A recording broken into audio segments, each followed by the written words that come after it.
Mushroom চাষের জন্য মূল উপাদান হচ্ছে মাশরুমের বীজ। আপনি যদি মাশরুমের বীজ ভালো ইউজ করেন তাহলে অবশ্যই আপনি মাশরুম চাষকে সফল হতে পারবেন।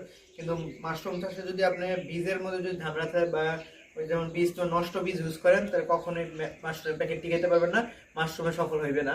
আর মাশরুম চাষের যে মূল কথা হচ্ছে বীজ ভালো হইলে আপনার মাশরুমের ফলন অনেক ভালো হবে। আসসালামু আলাইকুম। আলহামদুলিল্লাহ, আমাদের এখানে যে বীজগুলো দেখছেন এগুলো হচ্ছে মাশরুমের পিউ2, ওয়েস্টার্ন মাশরুমের পিউ2 বীজ। তো আমরা সবসময় একটা বলি যে মাশরুম চাষের জন্য ভালো বীজ থাকা অনেক ভালো। ভালো বীজ ছাড়া আপনি মাশরুম উৎপাদন করতে গেলে অনেক প্রতিবন্ধকতা আসে, যেমন নষ্ট হয়ে যায়, প্যাকেট সিলিন্ডার নষ্ট হয়ে যায়। তো আমরা আপনাদেরকে সরাসরি দেখাবো যে কোন বীজটা ইউজ করলে আপনার ঘরের সিলিন্ডার নষ্ট হওয়ার সম্ভাবনা কম থাকে। কারণ আমার এখানে একটা বীজ, এইটা একটা বীজ, আর এই যে একটা বীজ, এইটা দুইটা বীজ। এখানে হচ্ছে এই বীজটা হচ্ছে ভালো, এই বীজটা হচ্ছে 100% পিওর এবং ভালো। আর এই বীজটাতে একটু গ্রিন মূল আসছে, দেখাচ্ছি আমি ক্যামেরায় আপনাদের। এই দেখেন, এই ধানের মধ্যে ভিতরে সবুজ সবুজ হয়ে গেছে। এই বীজটা যদি আমি খড়ের সিলিন্ডার তৈরি করি তাহলে ওই খড়ের সিলিন্ডারটা নষ্ট হওয়ার সম্ভাবনা প্রায় 90%। মানে খড়ের সিলিন্ডারটা সবুজ হয়ে যাবে পুরা। কিন্তু আমি যে এই বীজটাতে খড়ের সিলিন্ডারটা তৈরি করি, খড়ের সিলিন্ডার নষ্ট হওয়ার সম্ভাবনা মাত্র 1% কি 2%। এটা হয়ে যায় সব মাঝে মাঝে সমস্যার কারণে।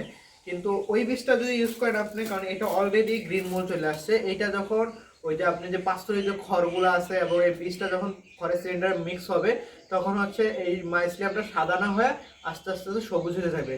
আর আপনার যে খামারে যে একবার গ্রিন মোল আসে, গ্রিন মোলটা আস্তে আস্তে আপনার পুরো খামারে ছড়াবে। তো সবসময় অ্যাভয়েড করবেন এইসব বীজ ইউজ করা থেকে। কারণ আপনারা যদি এইসব বীজ যদি ইউজ করেন, অনেকে আমরা ধানের মাদার কিনি, তো ধানের মাদার ইউজ করার আগে অবশ্যই আপনি ধানের মাদার চেক করবেন যে এটার ধানগুলো সবুজ হয়েছে কিনা বা কালো হয়েছে কিনা। কারণ ওইগুলো হইলে তখন এটাকে ইউজ করা থেকে বিরত হবেন। কারণ আমরা অনেক কি করি, একটু ভাইঙ্গা যতটুকু সবুজ ওইটা ভাইঙ্গা ফালাই দিয়া বাকি সেটা ইউজ করি, কিন্তু ওইখানে একটা রিস্ক থাকে কারণ ওই সবুজটা পুরোটার সাথে মিক্স হয়ে থাকে।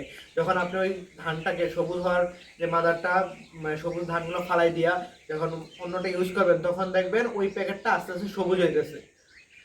তো কখনই এটা করবে না যে ধানের মাদারগুলো নষ্ট হয়ে যাবে, সবুজ হয়ে যাবে, এটাকে টোটালি ফালাই দিবেন। ফালাই দিয়ে যে ভালো মাদারগুলো থাকবে আপনার, এরকম এই যে এটা যেমন একদম 100% মাইসিলিয়াম রান হয়েছে, এইসব মাদার থাকবে, এগুলো দিয়ে আপনি মাশরুমটা চাষ করবেন। তাহলে দেখবেন আপনি মাশরুম চাষে সফল হবেন।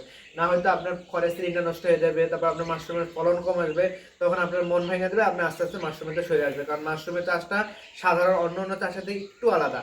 তো একটু এটা একটু কেয়ারফুলি করতে হয়, হাইজিন মেনটেন করে চলতে হয়। আমরা যে ধান লাগাই দিলেই হয়ে গেল এটা এরকম না। এটা আপনার মাশরুম চাষটা শুরু থেকে প্রথম দিন থেকে একদম শেষ দিন পর্যন্ত ভালোভাবে প্রিপেয়ারলি এবং একটু ভুল করবেন তাহলে আপনার পুরো খামারের সব প্যাকেট নষ্ট হয়ে যাবে। তো আলহামদুলিল্লাহ এগুলো হচ্ছে আমাদের ঘরে মানে খড়ের সিলিন্ডার তৈরি করার পরে অবশিষ্ট মাশরুমের মাদার। তো এগুলা দিয়ে হচ্ছে আমরা আজকে খড়ের সিলিন্ডার তৈরি করা শুরু করবো ইনশাল্লাহ। তো আমরা এগুলো সিলিন্ডার তৈরি করে রেখে দেওয়ার 10-15-20 দিন পরে হচ্ছে আমরা কেটে দিই মাশরুম বের হয়। মাশরুম চাষটা ফলনটা অনেক তাড়াতাড়ি এসে পড়ে, তার জন্য হচ্ছে মাশরুম চাষটা লাভজনক ব্যবসা। তো আমাদের জন্য দোয়া করবেন, আমরা এইভাবে আস্তে আস্তে আগে যেতে পারি এবং আপনাদের কাছে এইসব গুরুত্বপূর্ণ তথ্য আপনাদের কাছে দিতে পারি। আমাদের দোয়া করবেন। আজকে এই পর্যন্তই। আসসালামু আলাইকুম।